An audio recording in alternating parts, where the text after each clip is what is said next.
Serious? Redditors who have lived in a haunted house, what are your most unexplainable paranormal experiences? Part 2.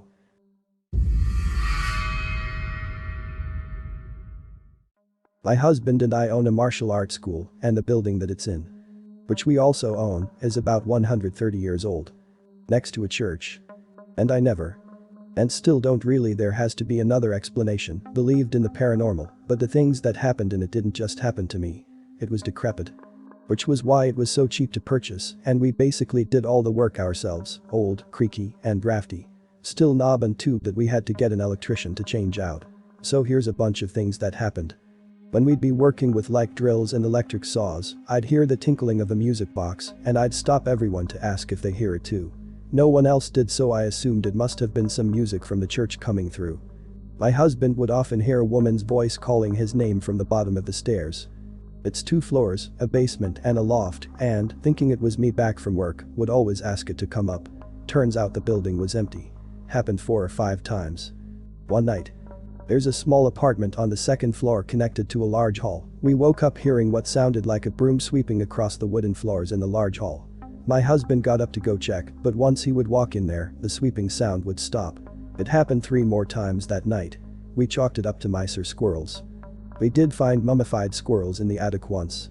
We had a barbecue in the backyard, and I needed to go get more utensils. There's a metal stairwell from the backyard up to the 2nd floor, and then there's the main entrance staircase opposite to that. I came up the main entrance and heard footsteps pacing back and forth across the far end of hall and thought my husband came up from the metal stairwell to get utensils with me. It was dark and I couldn't see anything. I called out for him and the pacing stopped. No response, and then the pacing footsteps continued. Annoyed, I thought he was messing with me, so I flipped on the lights and all of the utensils from the shelf, where I heard the pacing crash down to the floor, like I spooked something. But there wasn't anything, not even a rat like I thought there might be. One Saturday morning, my husband was on his computer in another room. I'm in the apartment playing with a Tamagotchi app on my iPad when I heard the stereo sitting in front of me click on and a girl's voice started talking from it. I thought he controlled the stereo from his computer, so I ignored it because he often puts on music to work out before class started. He teaches the morning class. I do remember thinking, what kind of weird ass indie music is he listening to anyway, because the voice just said, "Hi, my name is." I thought I heard Katie, but I'm not 100% sure because I wasn't paying attention. I have never known a Katie in my life. I am years old. I'm from, etc. I didn't catch the specifics because I wasn't really listening, but that went on for about 2 or 3 minutes until it suddenly went, "Something's hurting me." And when I caught that, I looked up and squinted at the stereo, like, what? Something's killing me. Something killed me. At this point the hair is standing on the back of my neck and I'm getting up from the couch to take a closer look. Please, someone tell my parents, tell the teachers, tell the corrections officer. At the word corrections officer, I just bolt into the other room and start yelling at my husband and cursing him out because I was certain he was playing a trick on me. Told him we don't fucking play jokes about dead people. And he's of course looking at me like WTF. When he finally calms me down long enough to get what I heard out of me and what I was accusing him of, he told me it was impossible and led me to the stereo. It's not plugged in. I thought maybe the stereo picked up the signals from an ebook or something. So after that last fiasco, I went to ask our live-in student who lived with his girlfriend in the basement apartment of the building if anything weird's happened. They shot each other an alarmed look and told me this. His girlfriend was sleeping one night when he was working overnight and she heard footsteps come down the stairs and their door open and then close. All of a sudden a bright flashlight shines in her face and she can just make out the silhouette of who she thought was her boyfriend because he's tall and she can see the dirty jeans he's wearing. She's annoyed thinking he's messing with her, so she's swatting at him and telling him to stop. Finally she gets so pissed off she turns on their lamp and there's no one there. They sometimes hear footsteps on the 1st floor when there's no one in the building. They had a pet mouse at the time, and whenever that happened it would start doing backflips in its tank. However, when class is going on and there are people in the building, the mouse didn't care and just went about its mousy business.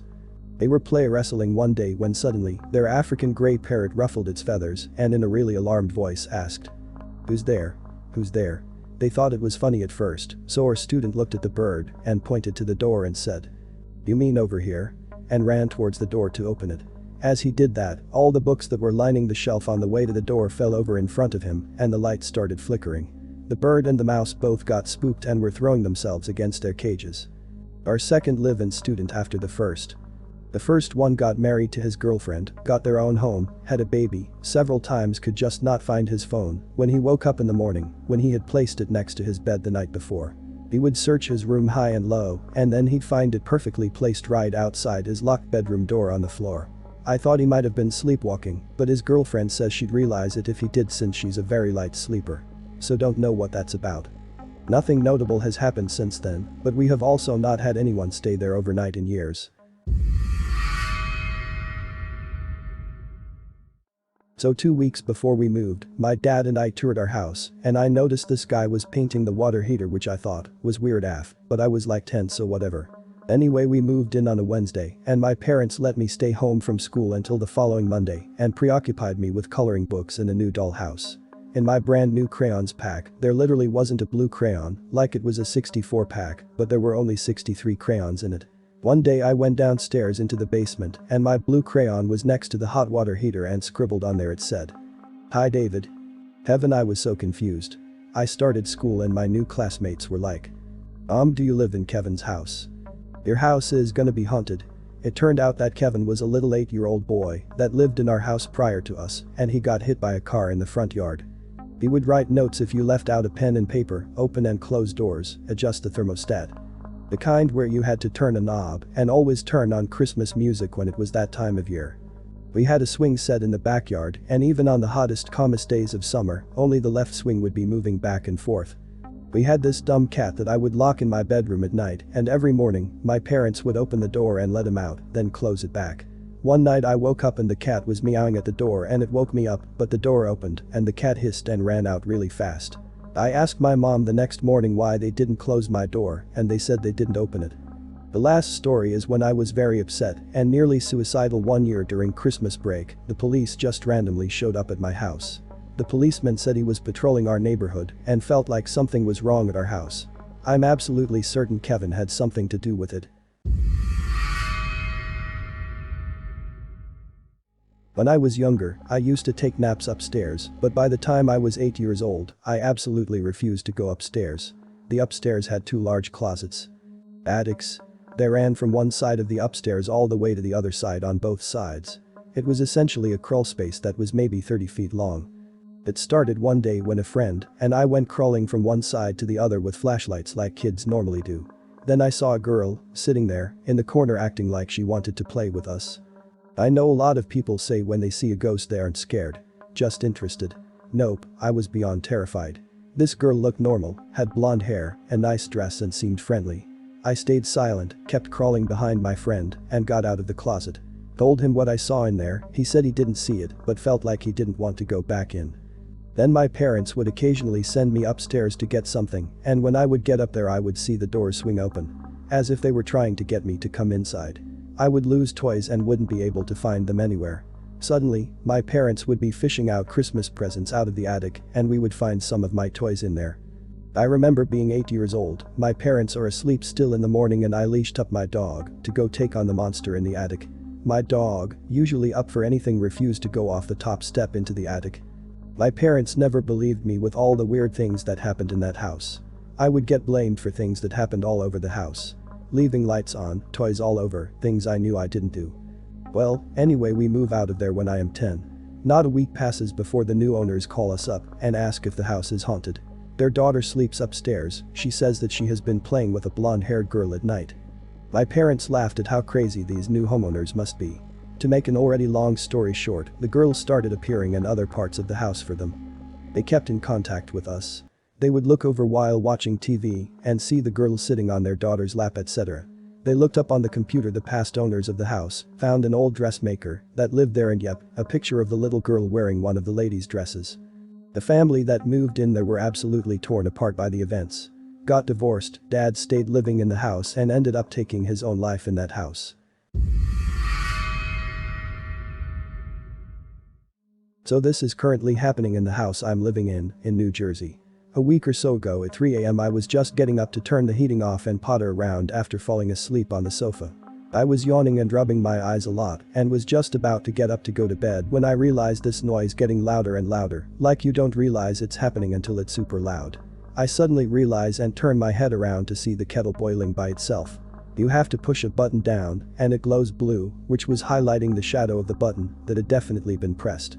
I freak out thinking I've lost time and it was me, but I've forgotten soil rationalize, and before I can stop myself the words "but I don't want tea or coffee" come out of my mouth, and at which point the kettle clicks off. Like I literally heard the switch. It wasn't at the end of the boil either. I'm English and so used to 220-watt outlets which do everything twice as fast, so I know it was in the middle of the boil. Also, as soon as I said that, I felt guilty, like I shouldn't have been scared. Like it was a friendly offer. 2 days later I was with a friend at the dining room table, both of us at least 5 foot and round the corner from the kettle. Nobody else in the house when it starts boiling again. My friend rushes over and points out the button has been pushed. So much relief came over me that I wasn't insane, and I explained to my friend that this happened to me at night. A few nights ago I was lying in bed and could hear a conversation at 4 a.m, no one around, neighbors are 20 feet away either side. Then the kettle starts boiling. I'm pissed, so I literally say out loud, "Please stop boiling the kettle, we have people asleep upstairs," and it clicked off again.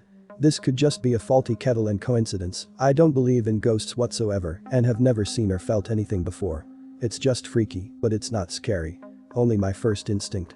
I feel as though someone is trying to take care of me, like when you were sick off school and lying in bed and your mom or dad would take care of you and bring you soup and stuff. Very, very strange. I'll begin by saying I'm personally more on the side of a skeptic frame of mind with any paranormal experience, but enough things have happened in the last year to make me at least question that and entertain the possibility that this is legit and not just my daughter's active imagination. These events have occurred only in the house my husband and I bought in June of 2017, which was built in the 1920s. First, in October of 2017, I was laying her down for bed, in the dark, with only moonlight lighting the bedroom. She pointed across the room and asked, "Mom, who's that guy?" I looked for a toy or something she could be referring to but saw nothing, so I asked, "What guy, honey?" She responded that he was right there and gestured toward the closed bedroom door. Still curious, I asked her what he was doing, in case I could piece together some recent episode of pretend play or a toy she commonly talked about. She said he was hiding. I asked if he was scared. She said, "No, he's hiding." Creepy. During this whole exchange, she was calm and chipper, not scared. What made it strange was that she was 2 at the time and didn't really engage in pretend play or storytelling at that point, and as I mentioned, no toys were in sight. From there we just had a funny toddler story to tell our friends and family that we affectionately named the guy. This is the umbrella name we generally use for any other episodes or weird stuff that happens around the house. That guy is pulling a prank. Next, in Jan or February of 2018, I was again laying her down for bed along with her then 6-month-old brother. We were doing the usual cuddle-up night-night talk when she said something along the lines of, "Now it's time for bed. Just me and you and him and her." My skeptic mind would argue that him could easily have been her little bro, but at the time she was still adjusting to having a sibling and rarely mentioned him, and he wasn't included in any of her talk that we were just having. What really was strange was her. Who's her? The only other female in the house is our cat, and she wasn't in the room at the time. Also, no toys were in bed with us, and none were in the near vicinity of her bed that she could have been talking about. A little later that spring, a new name came into conversation. Mr. Longneck. Short backstory. My daughter has this weird thing where she likes touching necks. Sometimes it's cuddly, sometimes it's when she's playing. We can't really explain it other than kids do weird stuff sometimes, and it started before we moved into this house. Anyway, she was getting put down for a nap and was a little high-strung. She was doing her usual neck-grabbing thing and suddenly did it a little tougher than usual. But not enough to hurt, and said in a growly voice, "Mr. Longneck. Mr. Longneck." I had never heard her use this name, and it isn't a character in any YouTube or Netflix show she watches, so I asked who Mr. Longneck was. She just kind of giggled it off and was asleep 10 minutes later. This was when I started getting creeped out a bit by her stories. In April of 2018, my husband found a time capsule in one of our heating vents, and we spent the afternoon looking through it. There had been a fire in our home in 2009, which we knew about and in which no one was hurt. During the renovation after the fire, the owners at the time found a bunch of old stuff in the walls and included it with some pictures of the fire and a couple newspaper clippings. Among the old stuff was a pack of pearl buttons, some store catalogs from the 1940s, and a small notebook with some handwritten names inside. I presume these are the names of the original inhabitants, and I plan to find the book again and look up the history behind the names inside as well as the home. After all this, my husband and I are suspicious that if there is something paranormal going on, maybe these objects are keeping some energy here or something. I know this is long, but we're almost done here. In about October 2018, I was driving to my mother's house with only my son and daughter in the car. Along the way, daughter, now 3, asked from the back seat. "Mom, is that Grandpa?" I said. "Where?" She pointed to the empty front seat and said. "Right there." I told her Grandpa was at home, as he had just recently moved in with us due to health issues. There was no one around on the street or sidewalks for her to point at, either. Now, there have been minor other events that have happened, but these were the biggest ones to describe in detail. I've posted this in another subreddit as well, and received advice to engage her further in conversation when it comes up. While we have to an extent to encourage her to be comfortable talking about it, I never pushed it in order to avoid leading the conversation or pulling answers out of her that she would offer just to appease the conversation. One day, though, and a few times after, I just decided to ask her about it. Below is a brief detail of what she has said in roughly the past month. Me. Can you tell me about that guy? My daughter. What guy? Me.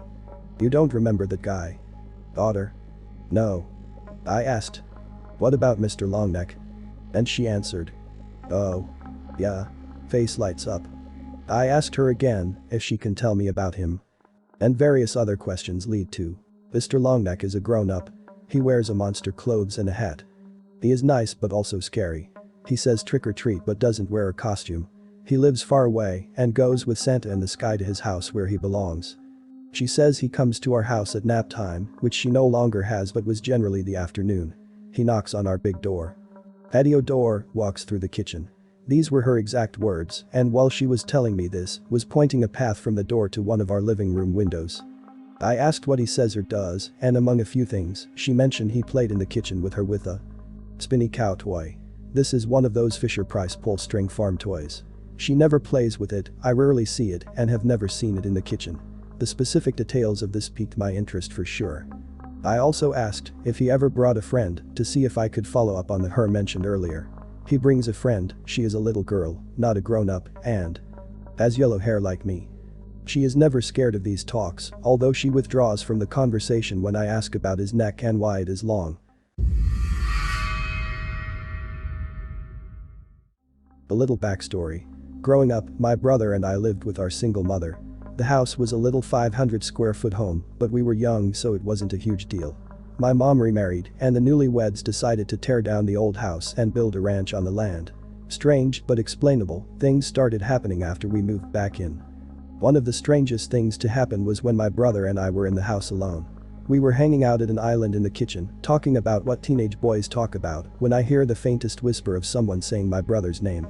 Probably just hearing things. About 30 seconds later, a little louder, my brother's name again.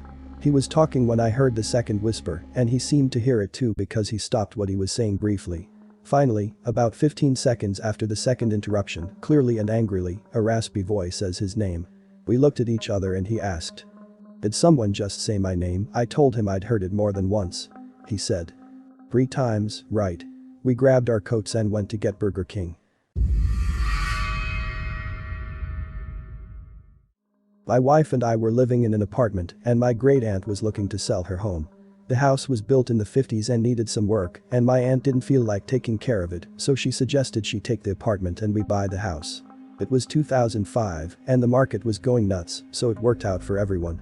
We got a fixer-upper for a fair price and she got an apartment without the hassle. The house was always full of people.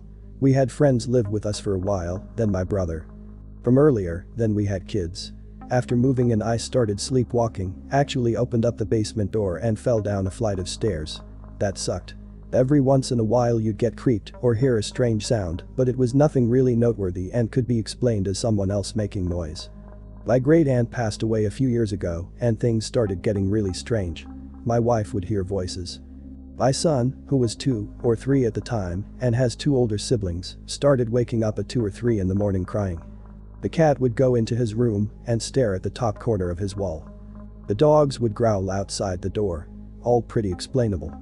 My wife was getting nervous, but I just laughed it off. We live close to the neighbors. My son's hitting a developmental milestone. Maybe squirrels are getting into the attic.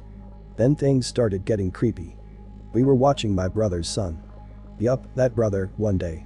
I hear giggling in my son's room. It's my nephew. I walk in and he is pointing at the corner. The cat, who had passed before my nephew was born, used to stare. Just creepy giggling. My son started saying things like, "I don't want to go to bed." He gets mad or, "The shadow went over there." I still laughed it off out loud but was getting creeped out. That uneasy. Someone's here feeling kept hitting harder and harder. Then the 3 a.m. stuff. Super cliche, but hand to God I had never heard of. The witching hour until I started talking to guys at work. That's how creeped I was getting. I told people about this craziness. I'd wake up in a cold sweat. No big deal, though falling back to sleep was tough because I felt like someone was watching. Then, for absolutely no reason, at 3:01 my smoke detector starts going off. Fire. Fire. Fire. Goes off 3 times, then stops. Check the house. Nothing. Change the batteries and go back to bed. The next morning, 3:01. Fire. Fire. Fire. Goes off 3 times, then stops. I get up again, nothing. After the 4th night, I am totally spooked. Then, inexplicably, it stops. We ended up moving shortly after. We moved into an 1850s farmhouse. I have never felt safer. No creepy feelings, the kids are sleeping better, I've even stopped sleepwalking. As a side note, the people that bought our house never even moved in. They put the house back on the market where it's at for almost a year. Creepy. Thanks for watching. If you like the video please drop a like, and to stay up to date with my latest videos, make sure to subscribe to this YouTube channel by clicking the button under this video.